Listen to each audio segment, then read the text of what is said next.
Gimping ain't easy, but it's necessary. I be getting weary, cause shit be getting scary. But sit back, relax, and don't you dare worry, cause I be hitting wrongs with a righteous fury.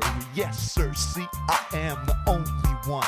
My name is Josh Dunn, gonna have some fun telling the truth y'all can't handle. I might raise a scandal as I dismantle the fake, make them quake and make them shake. I make you bend, but never will I make you break. Just chill, yo, and don't be frightened. Open that closed mind, it's time to get enlightened. Welcome, folks, to Gimpin' Ain't Easy, 'cause it ain't, episode number 8. We are still on the air. We ain't going away. They haven't offered me enough money to go away just yet. They haven't offered me any money at all, so I'm staying here. This week's episode, as always, is brought to you once again by Cafe Sampoil, where it's too hot to drink coffee, so I guess I'm a flaming masochist. This week's feature book is Bill Moyer's own, Moyer's on America, where Billy promises to provide an honest and balanced account of things, then goes on to lambast a bunch of the powerful elite who are profiting at the expense of the people. Way to go, Bill. I've yet to decide if I'm going to keep this one or turn it back in for a coffee, so for the next 2 weeks I can read it to you here, but you might see it at Sampoil again. All books are $5 and can be returned for a coffee. We're also brought to you once again by Charlie's Club, where most shots are $2.75 on Tuesdays, and that hipster Hoople rescinded his comments about older rap being mostly bad too. Don't talk crap about rap if you can't handle your nightcap. We're also brought to you by Trojan brand large condoms. Sure, they're ugly as hell, but you gotta sacrifice style if you're well endowed. It beats any necessary burning or children you are unable to love.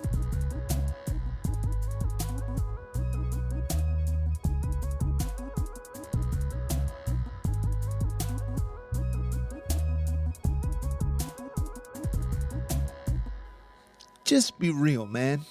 In honor of having a journalist on here, I thought I'd talk about the value of telling the truth.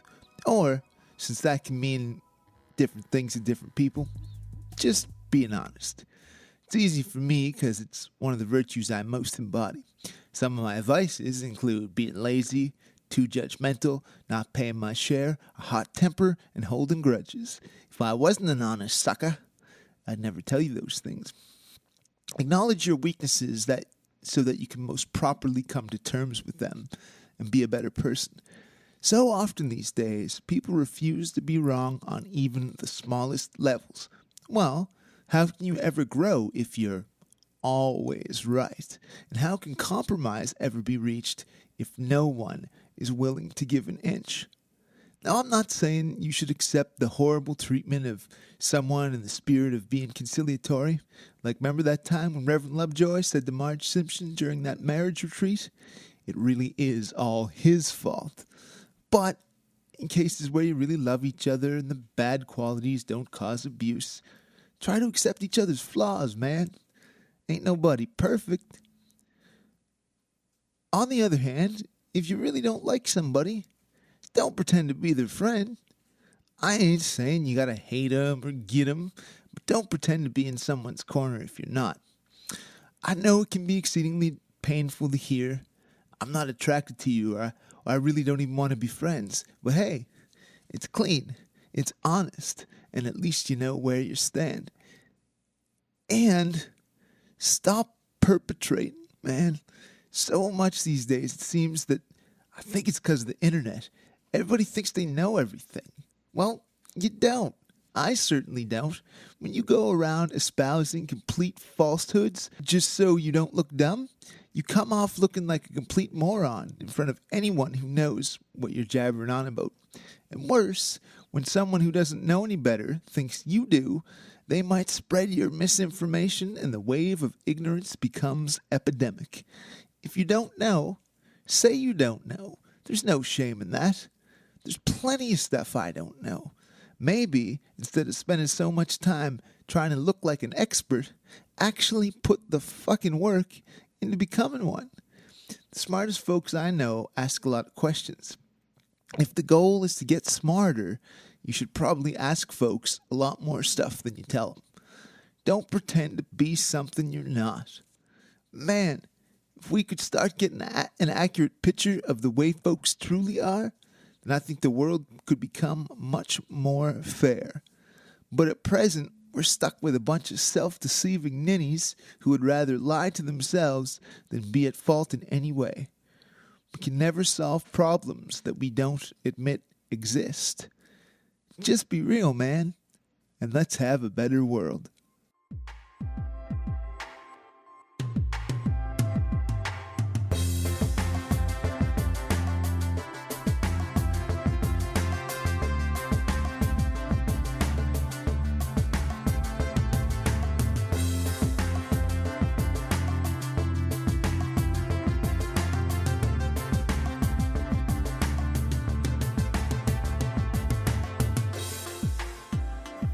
Here we are, folks, at Gippin' Ain't Easy, episode 8, because it ain't easy, and I'm here with my guest for this evening. She is a journalist extraordinaire.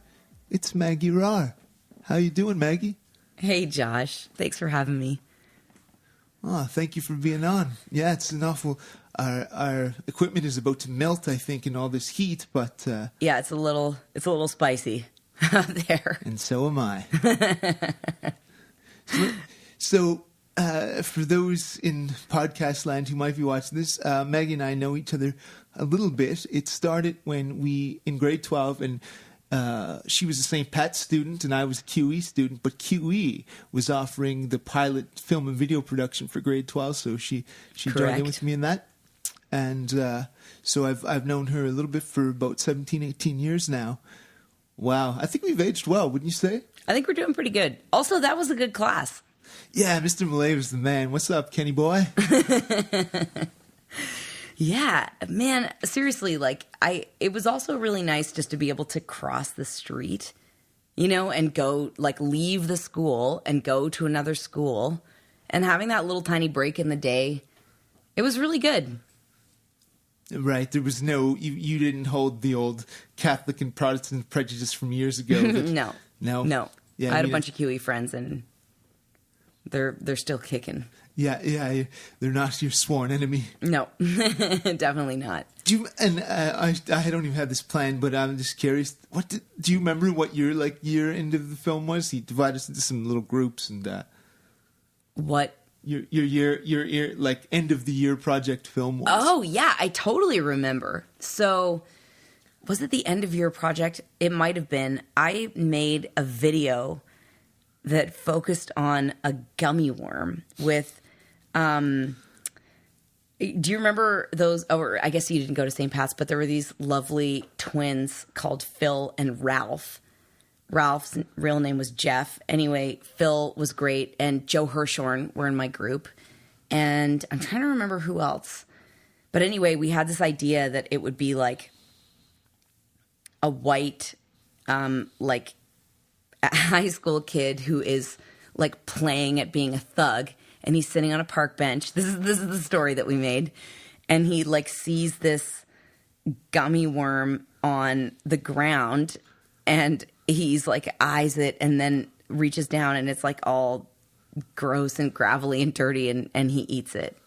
And that was the whole thing. Now that's thuggin', baby. It was really good. He got his gangster stripes by eating that gravelly gummy worm. I think it was a really good. I wish I could see it again. It's probably not out there in existence, but yeah, it was. I was very proud of that. What was your year-end project?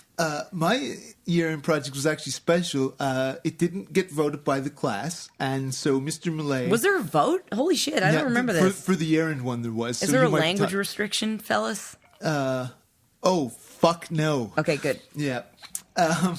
So he took Torn and I aside because didn't get voted for because I wanted to do a film. But what happens for me and a couple other disabled kids in school when the elevators break down, which happened very frequently. Yeah. I don't know if you remember that. And I was the only kid in the school actually had a key to the elevator because all the other wheelchair cats and stuff had a TA or an EPA or Yeah, whatever they yeah, call yeah. now with them. Right, I so did you not. needed to have your own. Yeah, I did. And it kept fucking up. So he was like, yep. And then it was just me and Torin, and he trusted us to do it. And Torin learned how to do the stuff, and I wrote it and all that. So, yeah, it was really great. Interesting. And do you remember there was a janitor strike at the time? At the end? Right. Right. And our I school, totally forgot our that. school janitors were really cool. And I actually got high with them quite a few times. And yeah, like one Quite a few. one bought me a beer at the Jazz Fest when I was like still underage. Oh. Statute of limitations, folks, you can't bust them. That's so nice. Yep. And so the janitor strike had just been. Remember them scab janitors were like going in the girls' bathrooms and shit. Whoa, no, Yep, I definitely They don't were remember getting that. accused of that. And so our real regular cool disgusting. non-perverted janitors come back. And so at the end of the film, I had Greg and the other guy's name I can't remember with me, with a big placard sign saying, "Isn't everyone in the school important?" Oh my God. Yeah, I yeah. want to see this. Yeah, It sounds good. I'll show it to you after the interview. You still have it? Yeah, sure. I got it uploaded to my drive now. Yeah, That's fucking awesome. Yep. Yeah. It Well, sounds way more pressing than my gummy worm story. hey man, gummy worms could save the world. Yeah, they've definitely saved my world. They did. Wow, I thought the Al Tuck interview was weird. So, I assume you always grew up in Halifax, right? What was your childhood like? Whoa. Yeah, I did grow up in Halifax. I grew up on Allen Street, actually, not far from here. And I grew up in a big family, so I was one of 5 kids. And, oh man, that's such an intense question. I didn't see that coming. Yeah, so we, didn't have a lot of money, and it was a Catholic household.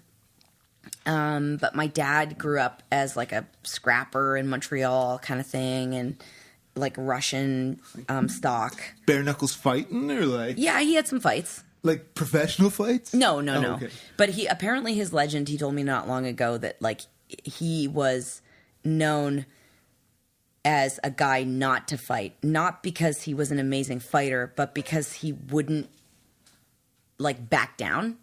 So you'd be like beating him up, and he just wouldn't stop. So it was like exhausting and shitty. He may have also been a biter. I tried to ask him about this recently, but he wouldn't. He wouldn't confirm. And my mom grew up in Antigonish, like mega religious, and, came from like a super elegant family. And I don't know, like, I don't really know how to describe my childhood. I guess it was also, like my youngest sibling is autistic, and so there were like 2 sets of kids. So my 3 older siblings came in a row, and then 10 years later, me and Beth, my youngest sibling, were born. So we grew up neck and neck. So I kind of had like, in the 80s, people weren't up on autism. So I got to sort of like experience the world through the lens of living with someone who was seen as other, and who was like brilliant and strange and like underappreciated, even though she was totally like, the whole family dotes on her to this day. But anyway, so I don't know, I guess I was kind of a weirdo, and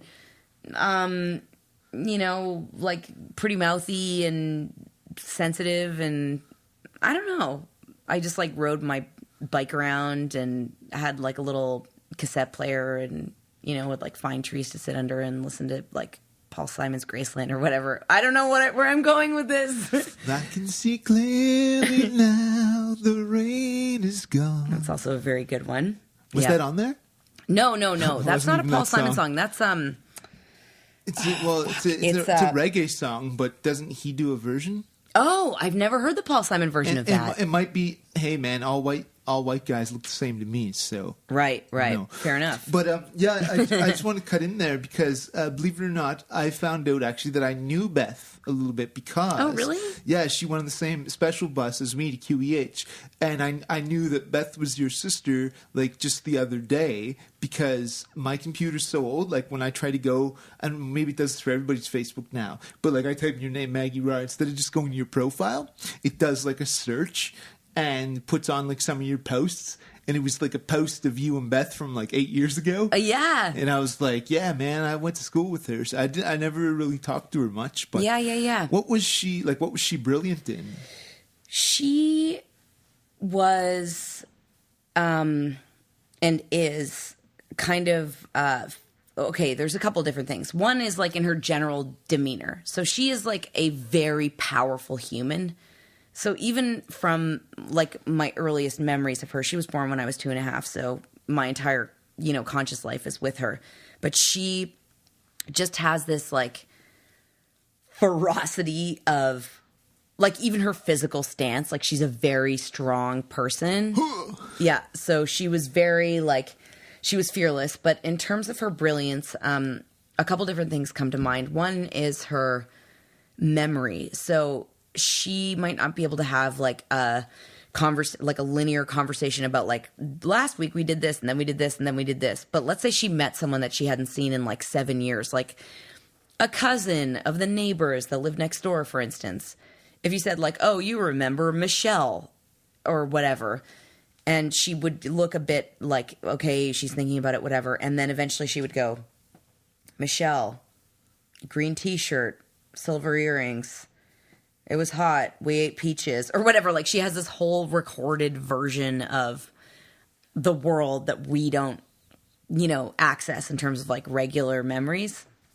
Yeah, no, totally. I've actually, believe it or not, got with the CP, well, like I have pretty significant brain damage, right?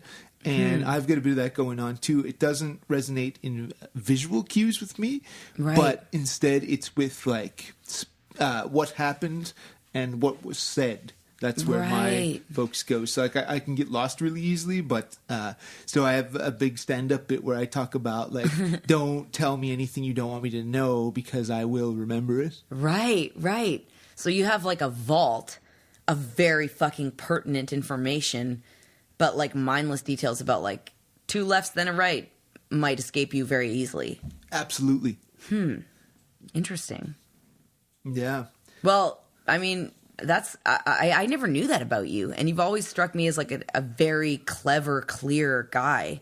I've never once been like, whoa, Josh doesn't know what's going on. You know what I mean? Like, oh, well, no, in the way that some people can be kind of loopy and out of it, or like you won't remember the last conversation we had or whatever. Right. But see, it doesn't manifest that way. It's just like if I have to go somewhere or I have to like deal with things visually. So you wouldn't necessarily see it. Right. Gotcha. Yeah. Like I'm not like tripping out in the middle of a room or anything like that. Well, if only we were. Oh well, we might be a little bit right now, actually. But hey, this is an adult show, I guess. So yeah, I guess I was just mostly being silly there, but I was a little bit curious about that. So, did you? And this is just a pure guess. I'm gonna guess no. But did you always know you wanted to be a journalist? What were some of the early things you thought you might want to get into? It's funny, like, I guess I didn't know enough to answer. Like, you remember when you're in primary or whatever, it's like, what do you want to be when you grow up? And you're supposed to say, like, a firefighter or a teacher or whatever, like the prime minister. And my answer, I remember getting, like, a bit of side-eye for this, but my answer was happy. But I meant it, like, full-hearted. Yeah. Anyway, but looking back, like I did have this like my first Sony recorder, and I remember it, like if there was a family dispute going on, I would, this is crazy, I can't believe I'm talking about this, but I would put it on, you like ka-chunk the play and record button and like leave it under the table in the room where I expected a conflict would take place, and then record it and then go back and listen to it. Which sounds like pretty dicey now, but, now that I think about it, it's like, I guess that was a pretty straight track from like, like recording what happened and then reporting back, like, actually, this is what was said. Who were you telling like your family, like, no, you actually said this like later on? Yeah, I think their level of interest was like very low. And also they probably considered all of my claims like extremely dubious, but I was still, trying.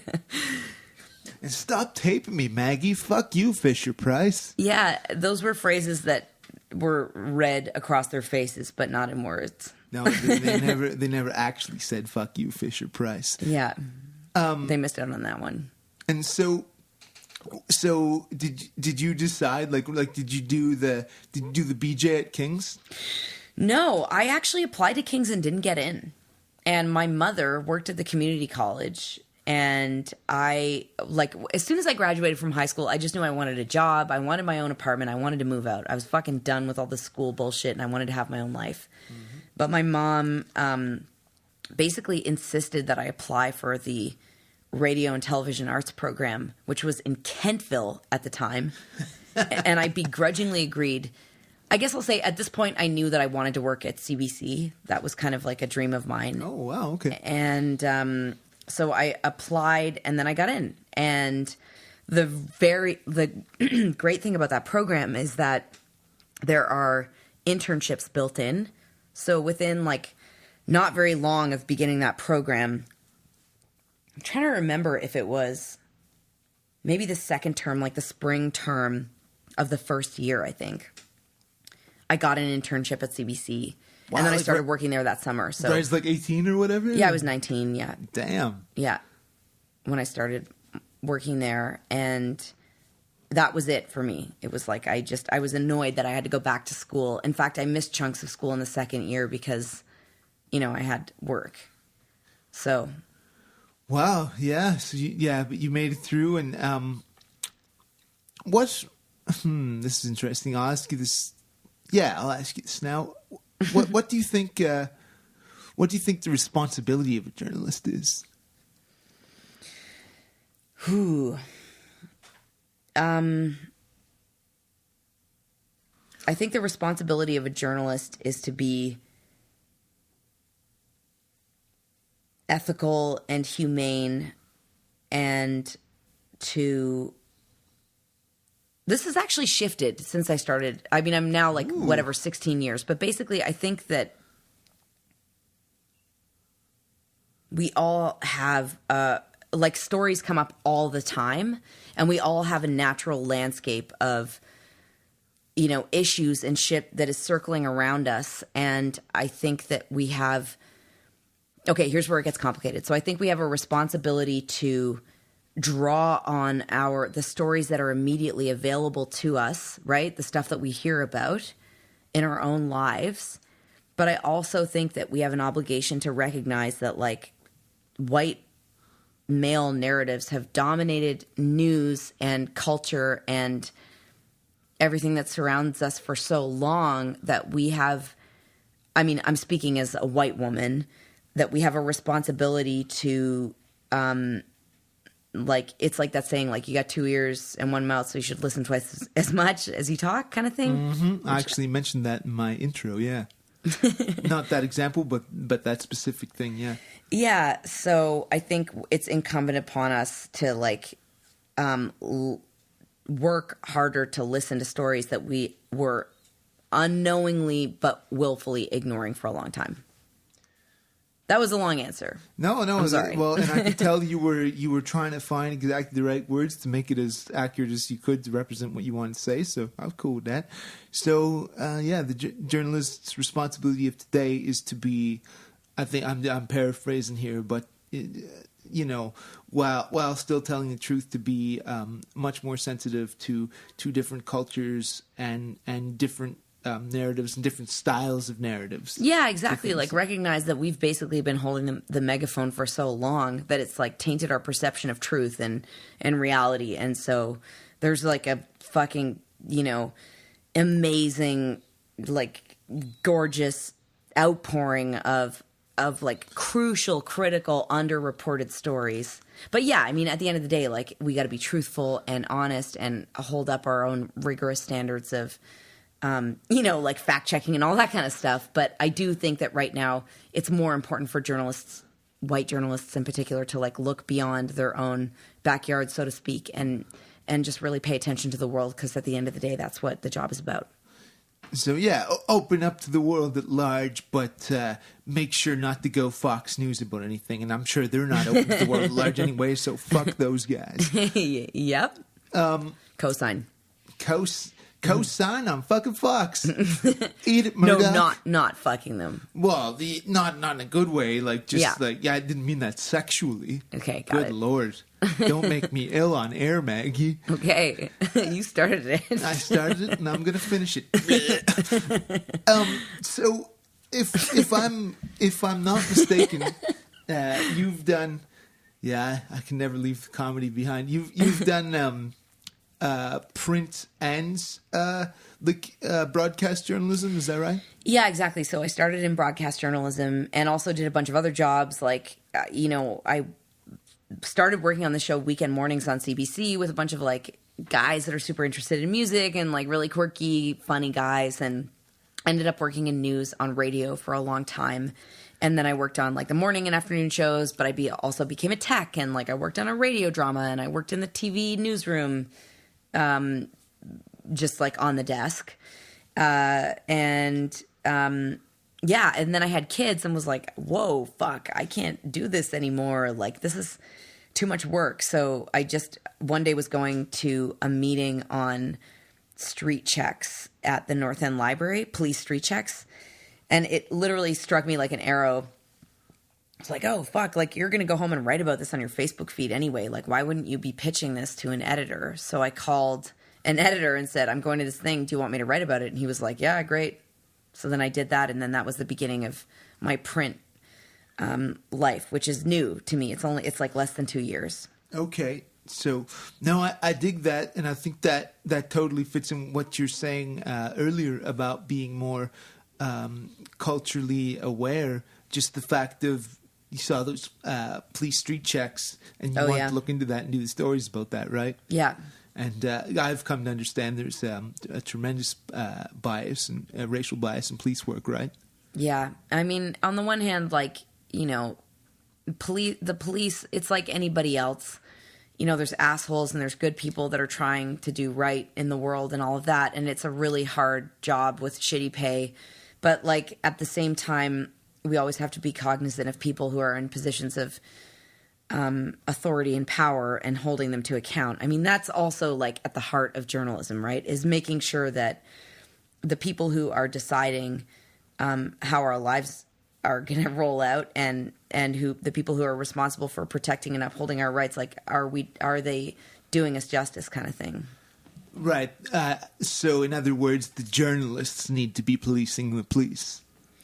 Yeah, or like not policing, but just saying, here's what's up. So, in fact, at that meeting, the chief of police at the time, like people were very fucking upset. The community was really, and the stories they were telling were horrifying. Like, and it was this panel of a social worker, a lawyer, and the chief of police. And it was a very heated meeting in which people were talking about like, the cops stopped my 14-year-old nephew yesterday and they took his iPhone. And immediately the lawyer was like, that's illegal.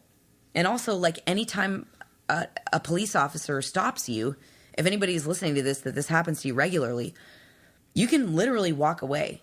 And they have a responsibility to inform you why they're stopping you, right? But this is not enforced, especially in marginalized communities. Anyway, so at one point, the conversation's getting more complicated, and somebody in the crowd says to the chief of police, are you saying that institutional racism doesn't exist? And he literally said to this crowd of like mostly people of color who live in the neighborhood who are dealing with this shit all the time, he said, what do you mean by institutional racism? And it was like a reverse mic drop of like, what the are you?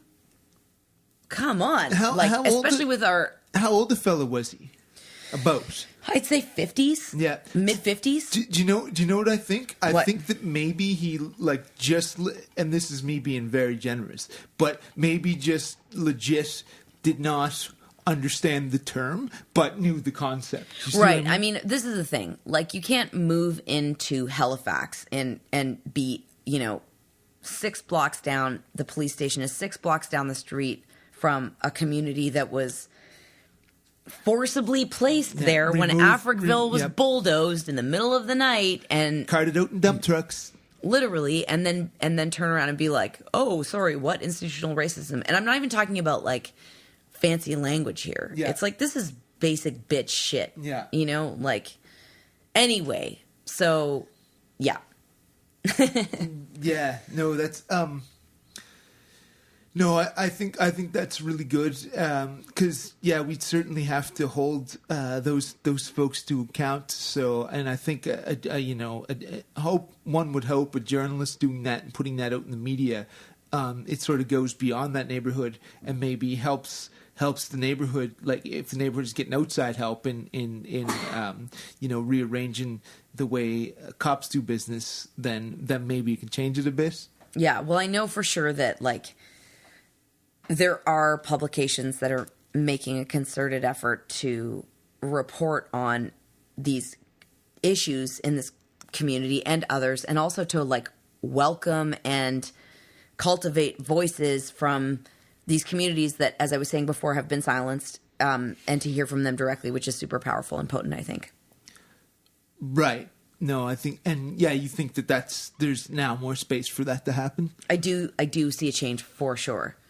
And I got to give a little shout out to the Coast on that note. They have been kicking ass on that front. No, I'm glad they're doing something good. No, that's good to hear, I guess. So, I guess this is a two-part question. Okay.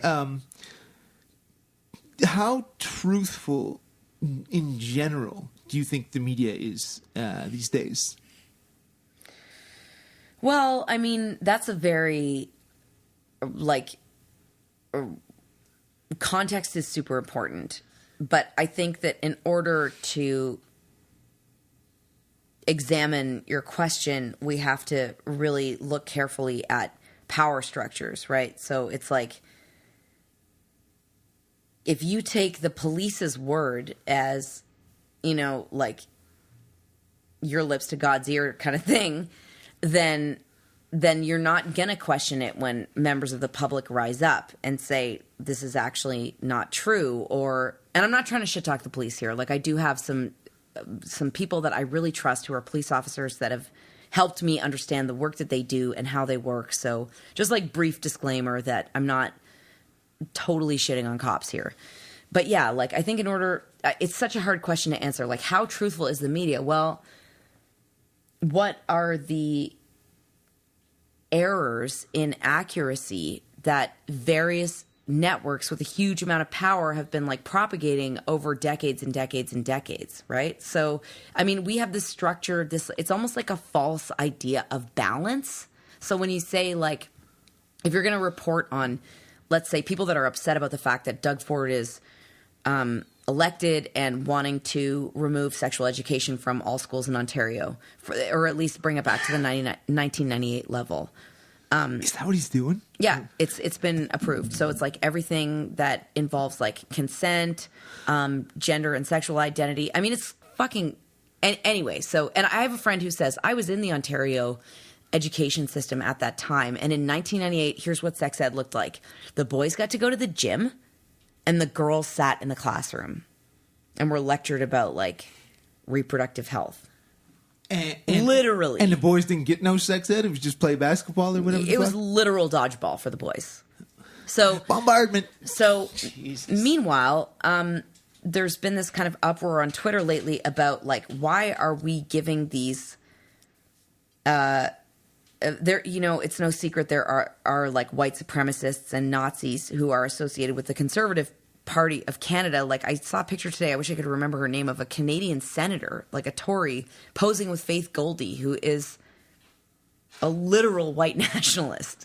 Good God. Yeah, so people are saying like, hey, CBC, why are you giving her, a platform to talk about this stuff? But CBC has this very entrenched idea of balance, and like, that's what balanced coverage looks like. And I think that we need to be looking at this a little bit more carefully about like, what is real balance? What does real balance look like? So to answer your question more directly, I would say, in order to determine whether media is truthful or not, people need to become critical thinkers and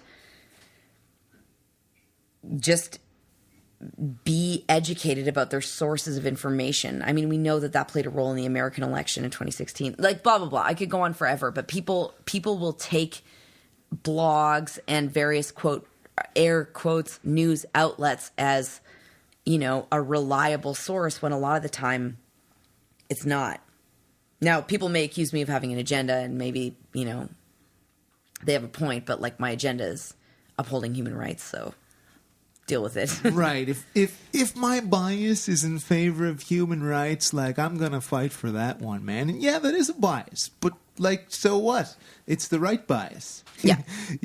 And Thank you, Josh. I think that's an interesting thing, and I often thought about this, like, in interest of like free speech and stuff like that, and balance, and allowing the opposition, and I think we can have a pretty wide range about that kind of stuff, but when it does go to out and out hate and slamming other cultures and white supremacy and things like that, if it's purely like propagating hate and destruction, I'm not sure that viewpoint deserves coverage. Yeah. Or like, if we're gonna provide that coverage, then it needs to be really like handled in a way that there is going to be pushback, and you are going to be prepared, and you are going to hold people to account, because you can't have somebody on saying all that shit and then denying being a Nazi, for instance. You know what I mean? Right. Yeah, It can't be like, whatever, I want to, like, I don't believe that, it's like all that blood and soil stuff, and the Jews are trying to take our homeland, but I'm not a Nazi. It's like, okay, well, journalists need to be prepared to push back on that. Right. Jews aren't humans, but I'm not a Nazi. Exactly. Yeah. That but you'd be surprised at how much of that shit is going around right now. I wouldn't. Yeah. Right. No, I mean, I just don't. So that's, so what's... This has been pretty dark. How you doing? Yeah, no. So I'm going to ask you, like, just in terms of your, like, what do you think are a couple of the most accurate sources, both nationally, internationally, locally? I guess that's three things for news. That's so interesting, because I think that some of the organizations that are taking on more diverse voices that are better positioned to accurately report on a particular thing are falling prey to that idea of balance. So, like, on the one hand, the New York Times has gotten a bunch more, and I'm thinking in particular of, like, commentary, right? So, like, the opinion section. But a lot of these folks are, like, very well-respected writers and sometimes journalists. So you get somebody like Lindy West writing for the New York Times, and she's fantastic and very clever and like a hard-ass motherfucking feminist who I have all the time in the world for, intersectional feminist. And then they get these fucking guys like coming in saying, oh, like what Trump really means to do is blah, blah, blah. And it's like, okay, look, this is the issue. I don't think there's any one source of like always reliable news anymore. The like Edward Murrow days are over. But at the same time, good night and bad luck. I think like there are voices that I really trust for coverage and specific journalists that I like to follow whose like coverage I know I can trust. No, I dig that. So it could be, a multitude of sources in particular, but it's not the brand as opposed to being the individual that you would most go to. Totally. No, I dig it, and this gets into a more personal. And you don't have to give an example if you don't want to, but if you would, and there is one, I'd love it. Okay. Have there been times where, like, your own journalistic integrity had to be compromised because your boss needed to be like, does that, so like the journalist might want to say the story this way and say it the true way in their voice and whatever, but the organization cracks down. Like, has that happened to you? Oh yeah, big time. I was always getting in trouble at CBC. Like, this is the whole thing about I always joke that like CBC was the biggest heartbreak of my 20s because I just fell in love so deeply with the public broadcaster, and wanted nothing more than to like please and please the beautiful image that I had of public broadcasting in my mind and like uphold that rigor and push the mark forward. But at the same time, I was always running up into trouble. So like an example is there was this, do you remember Wade Smith? He was a teacher at St. Pat's. He was the principal of Citadel. He just died like about a year ago. Yeah, I wasn't familiar. Okay. He was my English teacher in grade 11, and he was an amazing guy. Anyway, so when I was a like cub reporter at CBC, this report came out of the school board saying that once again, Black students are being failed by the system in all of these ways. It was a really damning, upsetting report that showed the ways in which teachers and the system were failing students. And it's like all rooted in discrimination, right? Mm-hmm. So this report comes out. I bring it to the story meeting and I'm like, holy shit, this is really bad. We have to report on this. And literally they were like, we did that last year. And I'm like, yeah, no, this is a new report. Like this came out yesterday. This is or last night or whatever. Like we have to do something on this. And they were like, I had to fight so hard to do the story. And they were like, it's not a story. So finally I called Wade Smith, who was my teacher. Now it's like, 4 years later or whatever. I'm like, hi, it's me, your student, just calling to ask about this thing. And we had this amazing conversation in which he had this idea to have a Black school, a school for Black students only. And he had this very thoughtful, beautiful kind of description of what that would look like. And it was all about like surrounding Black students with their culture and creating this like cone of a firmament and safety during a super vulnerable time to allow them to like enter the world with the confidence and self-awareness that like they deserve. Like basically the shit that white people get to do all the time without even thinking about. And of course the backlash was fierce and it was like segregation's taking a step back, blah, blah, blah. And this would be a very different story if a white person had said that. Right. But this is like a Black leader in the community who's talking about Afrocentric learning, right? And upholding these values that have been like erased from the system. Anyway, so as soon as I had that, then my editors were like, now that's a story. Huh? Because you'd put a different slant on it, right? Because I had something that sounded like, racy or whatever, which really also was conflicting for me as a young journalist. Because it's like I'm not out here trying to like kick up some dust. Like this is actually a very serious idea and proposal that this man is putting forward thoughtfully. This is not a flash in the pan story. Anyway, it made news across the country, and there was later a feature about him, like a beautiful profile that Karsten Knox wrote for The Coast. And so, he was an incredible human who had a tremendous impact on many, many lives in this town that we love. I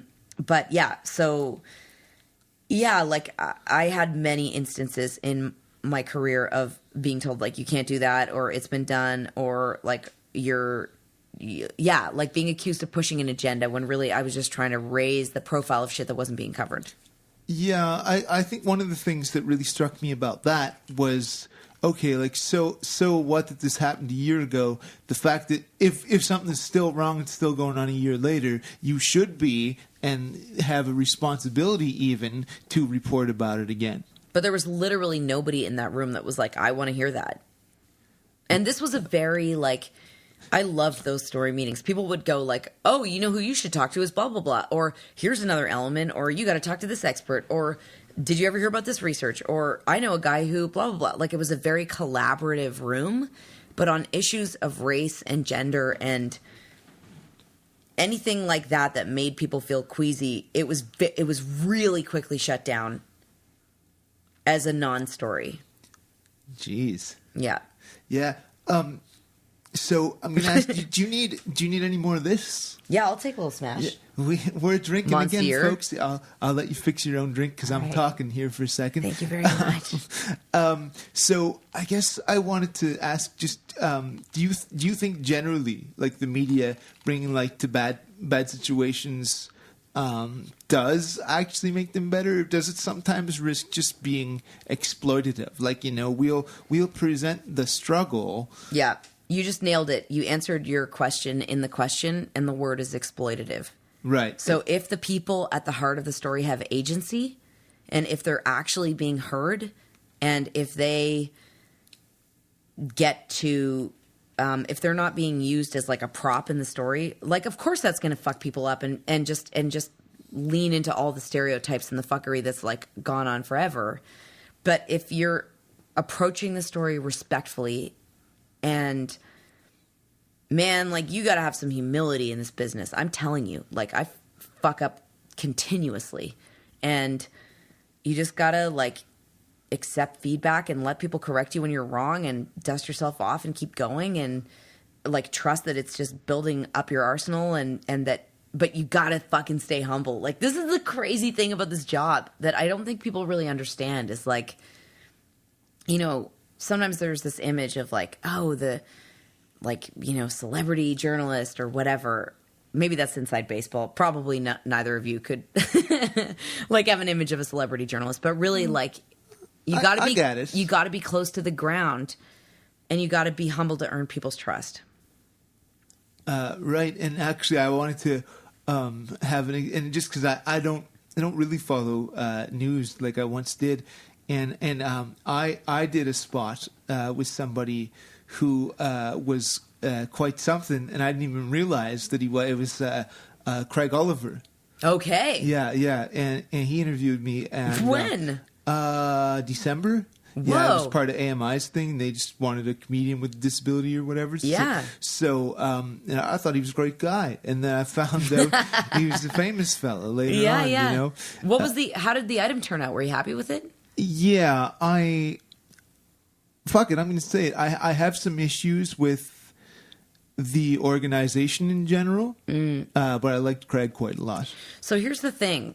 This is the same thing as, like, you might have noticed from maybe your parents' generation. That thing, it's like some people are less likely to say, like, raise an issue with their doctor, because it's like what your doctor says is the final word and you got to trust it. The same thing is true of the media establishment, in which, like, let's say you'd been, like, generally happy with how that item turned out, but you had a few concerns. Like, feedback is so important. And it's really, really important that anytime, if you are a source in a story, or if you share something about your life, whether it's intimate or not, and you don't feel that your view is accurately portrayed, then feedback is key. Like, you gotta, I just, even though it feels scary, I would encourage anybody to, like, reach out to the reporter that talked to you, or the editor or whatever, just to say, like, I'm not really happy with this. Yeah, and it wasn't even that. It wasn't even like the piece was fine, but my concern was that, okay, so this is a branch who has branches all across Canada. It's based in Toronto, right? And I was talking about very real struggle and discrimination and things like that. Yeah. Right? And if I'm here doing this, but yet I'm still being discriminated against, like... And how did you feel you were being discriminated against? No, not by them, but just general. Like, is it... And because, they're making money on this, right? And I had to fight for an honorarium that came in a different way because they'd had an honorarium. And, I was told it wasn't in the budget, but... If your budget allows you to have, multiple and I wasn't talking about big bucks either, right? Yeah, just a little, a scrap. And your employer pays you at least $50K a year, and I make fucking 11. Like, the budget's in your fucking pocket. And this wasn't Craig, because he didn't set this up or anything, right? So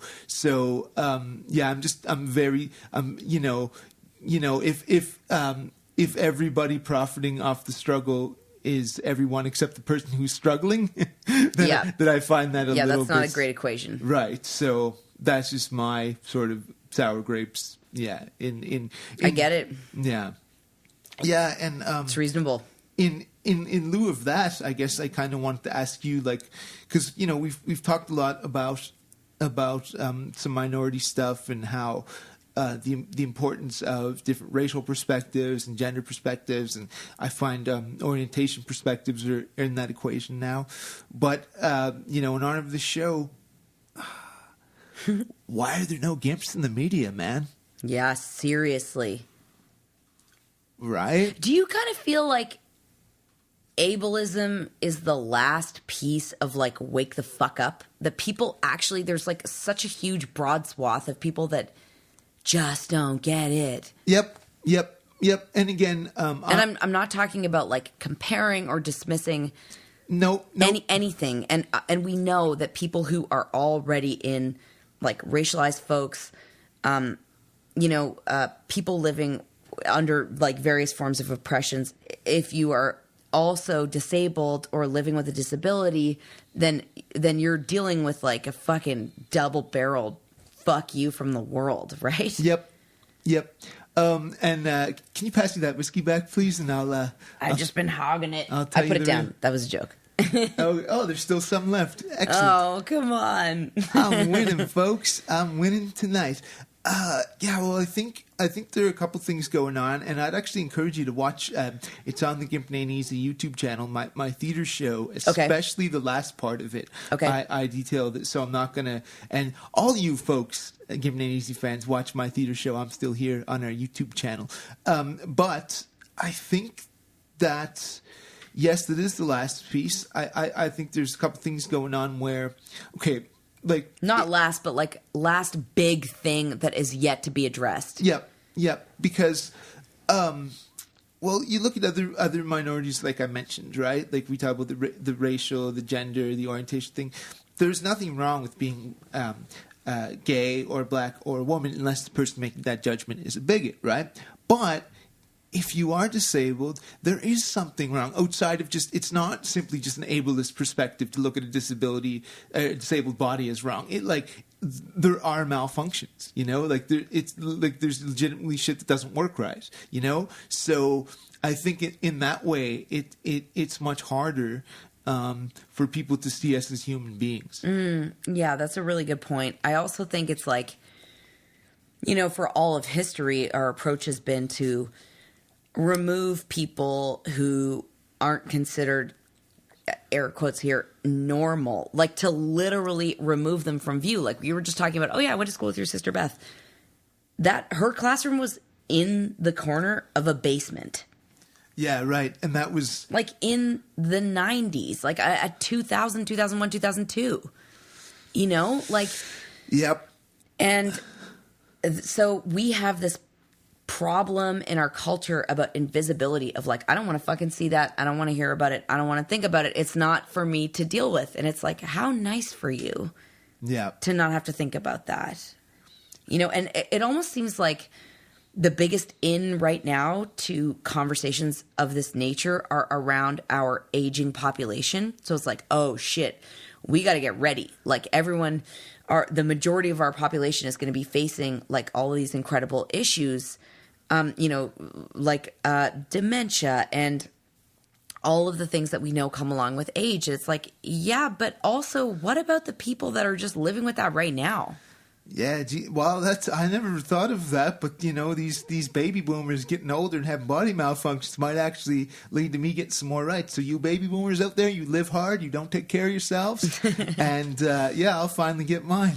But of course, I'm being foolish. But yes, you're absolutely right. What about cats like me and others? And often I think the more severe the disability, the worse it is. Definitely. If my CP was really severe, right, that I couldn't actually like physically take care of myself or like wipe my ass or whatever, like I'd either have to have, if I didn't have like rich parents, I would have to probably live in at least a group home somewhere, Yeah, or if you required care that is present in the world, like even if you pass somebody on the street who, let's say, is in like a motorized wheelchair and they have a care person working with them or whatever, like think about the difference between the way that people react to guide dogs and the way that people react to a fucking human on the street with a care person.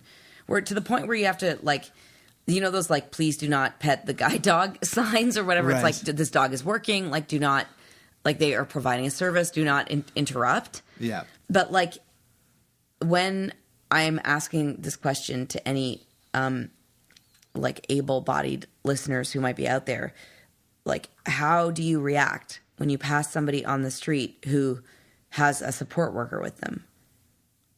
And this is not a judgment. I'm just saying, like, it's a question, and think about it. Because it's so easy for us to erase that person's humanity and that person's existence and their thoughts and their fucking life. Yep. Yeah. And I mean, of course, me, like, I would have a bit of a different reaction. One, because I have experience with workers. Like, I get Red Cross every 2 weeks. And my particular worker actually came special for me today because he our regular schedule Friday, he's going to be on vacation. So, nice. Have a good vacation, Garrett. And thank you for not letting me force me to deal with some hooplehead I don't know, right? so I see a person in a wheelchair with a care.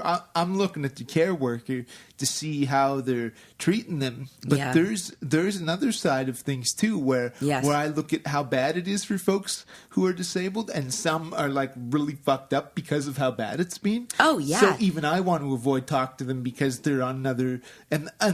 Please, folks, don't get me wrong. I'm not trying to say everybody with a severe disability is a lunatic. Far from it. But because the struggle of life is so bad, you know, like there's even one guy in my building that I kind of avoid talking to because he ain't right. And honestly, I think it's just been because of hardship and bad attitudes toward him. Oh, 100%. Like you think about, as you say, the hardships of life, and then you throw on top of that, like the impact of being treated your whole fucking life like you're not there in some way or another, or even fully. Like where is the training to deal with that? And even the idea of like mortality and solitude and nobody fucking gets it. Like there's so much going on there. Yeah, and I mean it's fucked me up a lot. You know, I'm angry and I mistrust, and I'm very slow to trust people, and I generally I'm generally cool with people. I don't fly off the handle too much, but 1942 scene, I've hold some grudges against the people that even he knows, you know, that I felt did me wrong and didn't properly own it. And I am right, but it's only going to be, you know, that may never bear out in time, you know. Can we just give a quick shout out to properly owning it, by the way? Yeah. Like look, everybody fucks up. Yep. I definitely do on the regular. And also big shout out to people that have been gentle and kind and thoughtful enough to go like, hey, what you're saying or doing is not helpful, or here's how to do it better, or whatever. Like we also have such a huge problem with learning in public, and we're all so tied up in our like big giant ego identities of like, I'm the best. And I think it would just be so much better if it were easier for us to kind of roll with the punches, because there's so much good waiting on the other side of like good accountability, you know?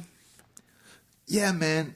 And like, I'm a petty man, you know? So if I'm saying like something you did pissed me off or compromise my dignity in some way, you know, please allow me that space. And in the final analysis, you may completely disagree with me, but don't just shove it aside, because I'm not looking to hit on everybody for every little thing. And a big thing for me is professional disrespect. We were talking about, you know, the sometimes homeless fella, Willie. I think he's calling me hop along, right? Right. And it's annoying at times, but I'm much like that doesn't affect me, like it doesn't, and he means well, right? Yes, so like I don't give a fuck. I'll play with his pet rat and hope that he's not. That's not a euphemism. It is not a euphemism.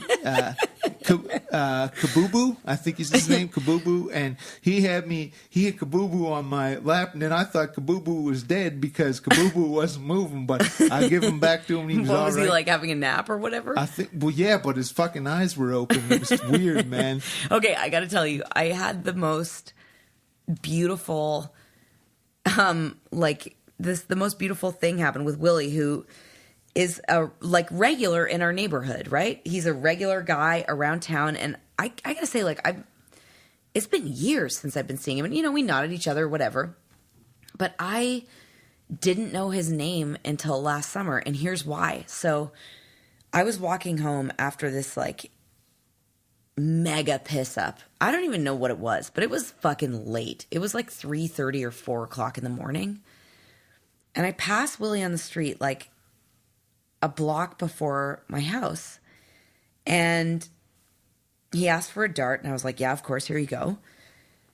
And something happened, like maybe the person I was with or somebody was like, oh, like come have a drink with us. Or there was some like offer of continuation of hanging out. And he was like, I can't. I'm the firekeeper. And it was that week. Remember all those events that circled around Aboriginal Day because of, this is the weird ironic part, is because of Canada 150, there was some like funding for Aboriginal events. And what it meant was that there was a huge powwow on the commons and like a ton of like really good food and cool like Indigenous artwork, people selling their wares and all this stuff. Amazing music, like dancing competitions and all this cool shit happening. It was fucking gorgeous. There was this big giant teepee that was like open, like the entry flaps were open and you could just go in, you could just crawl in there and sit in there. Like my kids were running around in there and there was all this space around it. It was just like the most beautiful thing ever. So on that night when I was definitely tipsy going home and Willie was like, I gotta go. I'm the firekeeper. So the next day I was there and sure enough, there's Willie in like the baseball diamond closest to the armories and he's fucking sitting by that fire and he had been tending that fire since like daybreak, man. Yeah. And so here's somebody that I'm sure people write off as like, oh, Willie, you know, he's this like transient guy who's just wandering the streets, bumming cigarettes. And here he is playing this like really important role that I never understood before. And when I saw it, and now every time I see him, I'm like, man, Willie, fucking like firekeeper, you know? Oh yeah, man. And I've actually seen some of his drawings too, which are cool. Tremendous. He's quite a talented visual artist, and that's the thing. People, I know him well enough now. I kind of know, like, if he's had too much to drink, and he don't even get bad, but he's just annoying, right? But if like all people are when they're drunk, not me. But for the most part, yes, you're absolutely right. But I mean, no. But when he's sober, man, like he's one of the sweetest guys. He makes total fucking sense, and you know, so it's just a matter of like, you know, there's a bit of alcoholism mixed with a real hard life, but fuck, underneath it all, like he's a fucking great guy, man. Yeah, I saw it, I witnessed it. Yep, and I just want to get into the personal. Maggie Rahr a little bit here. Okay. And you don't have to talk about it. I might know one or two of them, but, you know, especially when I have folks who aren't disabled come on this show, I like to ask, what are some of the biggest difficulties or adversities you've personally faced and had to try to overcome? Oh, yeah. Okay. Well, there's a couple that have definitely like acutely shaped me in the last even like 7 years. So my first kid was born 3.5 months early and he's 6 now and he's all good. But, you know, like regular bouncing baby, like somewhere between like 6 and 9 pounds. So he was 970 grams. Ooh. And, he had to be in the NICU for 3 months. So, yeah, this whole like foray into motherhood will my child survive? And then this kind of like living in this extended terror where the hours just bleed into years. Like it does not feel there. I've never experienced another 3 months passing like that. Like it definitely changed me, and you know, I'm so grateful for the care that we received. We would be bankrupt if we were American, or just fucked if we lived in a bunch of other places. Public health care, folks. Yeah, and like received true nurturing and love, and but yeah, like here's an example. I was at the Sobeys the other day, and you know they have those like new self-checkout machines. There was the way that it beeps when you scan. I was standing in the checkout, is like, you know, waiting for our turn, whatever. And Rudy, my second kid, was with us. Teddy is my first baby who is thriving and is totally fine now. And just standing there with a grocery cart and this like beep, beep, beep happened. And I was like in a fucking cold sweat, like right back next to that incubator, like wondering if my kid was going to survive. And it's been 7 years, but it feels like 5 fucking seconds in those moments. Yeah, and that beep just like brought you right back to that, eh? Oh my God. And then it's like, oh shit, I'm in a grocery store. Like, get it together. Like, just wipe the like river of sweat off your face and just try to function and get out of there. Like, and anyway, I mean, that's at the light end of this. Like, there were people whose babies died in the time that we were there. You know, it's like, you can't go in this wing. Yeah. It's just like, it's literally unfathomable. So you had your rush with that though, right? So that's why that's like, yeah. And then the other thing, I guess, that has really been like a, like the biggest thing that I've had to face and overcome is my brother's death. So my brother Thompson, I had this fucking amazing brother, and he was sort of like my anchor in our family, and he lived with a condition called IgA nephropathy. So his kidneys malfunctioned, and he had 2 kidney transplants that didn't work out, and various other surgeries and many, many complications. But it's shitty of me to introduce him in that way, because that is not who he was. And he was an amazing motherfucker and really intelligent and funny as hell and like beloved by everyone who knew him. And just, I don't know anybody else like him. So when he elected to withdraw from the medical interventions that were keeping him alive, he, by informing me of this choice before he made it, he invited me to like walk that path with him. And even though that sounds like insincere, it's not. Not at all, because of how much he would have meant to you and you to him, right? Yeah, like so even a block, more sincere. Yeah, a block away from here. Like we spent his last week together, and yeah, it's weird. Like it definitely shattered me, but also it really, like, his bravery was infectious, and it called up this, you know, he really invited me to meet him where he was, and yeah, we managed to do it. And like, I'm so proud of him, which is like a really weird thing to say. But yeah, it's funny. Like, I'll run into people who knew him and who loved him, and they're like, oh, I'm sorry to bring this up. Like, I don't want to bring you down. It's like, this is omnipresent for me. Like, there's no day that has gone by. Like, there's no morning that I don't think about my, there's no evening. Like, it's not, he was an enormous figure and presence in my life. And so, yeah, it's weird. It's one of those, like, two-tone kind of dualities. Like, it's fucked me up so much, but it's really broken me open. And it's allowed me to, like, become who I am, I guess. Right. I think I'm sorry for getting so intense. No, that's what I want, man. Okay. This makes for a great show and a real show. And I think that's the thing, like, life can often at times be, you know, so tragic, right? And just, you know, to lose somebody before their time. But yet it can also remind you how precious and how wonderful life is, and the tremendous, undeniable, lifelong impact this is going to have on you and shape you in a positive way. The fact that he thought that much of you to put you in that last week with him, you know, like just how amazing, and how this, you know, the spiritual connection, you know, continues even now, and it's going to be there the rest of your life. Yeah, exactly. And it's also like allowed me to, you know, have a different lens on my own mortality. And that's fucked. Like, even as a parent too, you know, that it's like, we don't, it's that thing of like, we have no control, but we have so much control over the way that we walk through the world. And I just want to do a good job, you know?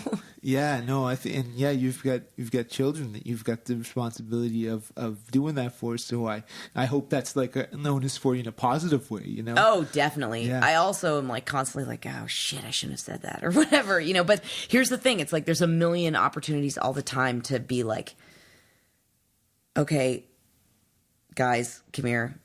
I just got mad about this thing. That's on me. That was unreasonable. You know, like, Yeah. I'm learning as I go, I guess.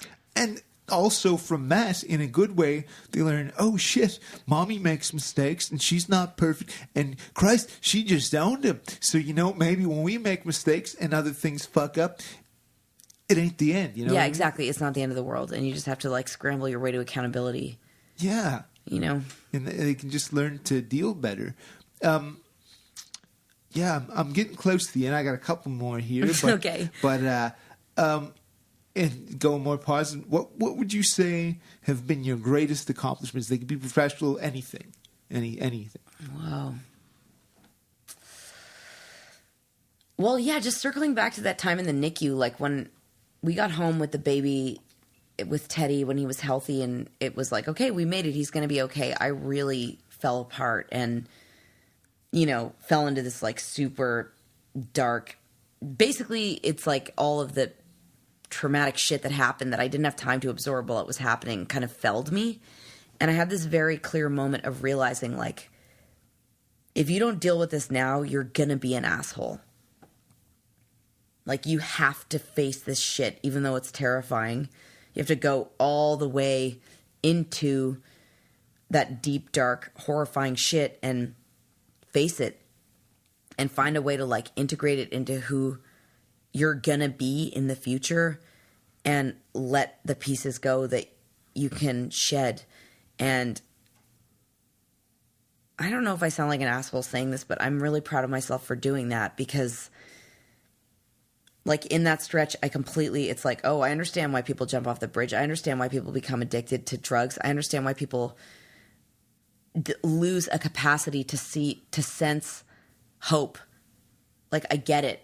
And I was lucky enough to be in a situation where I had the support I needed to, like, face it and take the time to fucking go there and mine through that shit and get better. And it still comes up, like the Sobeys thing, you know, I mean, that's a little example, but, yeah. So I think that's my proudest achievement is, like, choosing to heal and recognizing that that's like a forever process.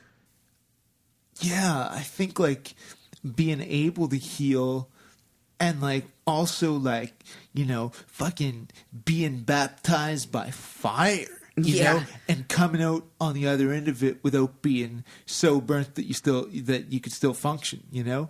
Oh, yeah. And it still pops up, like, you know, we had the kids at this lake last weekend, and my ex, their dad, Jack, who's a wonderful human in the world, at one point came over to check in with me, and I was like, oh, it's not you, it's me, like, because I was acting remote and kind of cagey, and watching all these children near the shoreline, I like turned into a dog. Like, I couldn't stop observing them fearfully and seeing these, like, horrific outcomes playing out. And because of the work that I did after all that shit happened, it was like, oh, the thing is happening.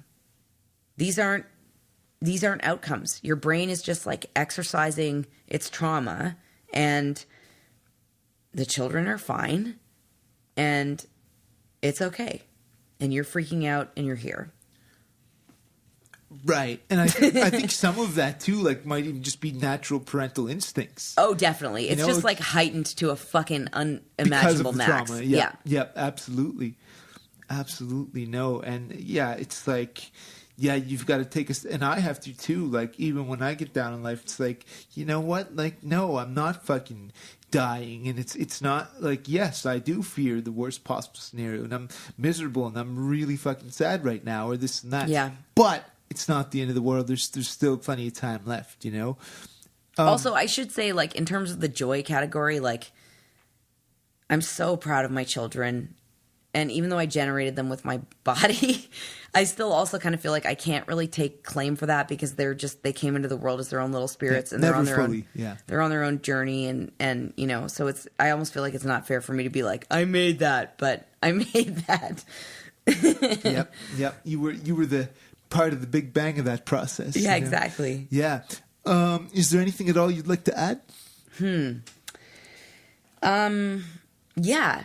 Thank you so much for inviting me, and I really appreciate your presence in this town, and I'm really glad that you stayed here, even if you like in 4 seconds announced like, actually, I'm moving to Mexico or whatever.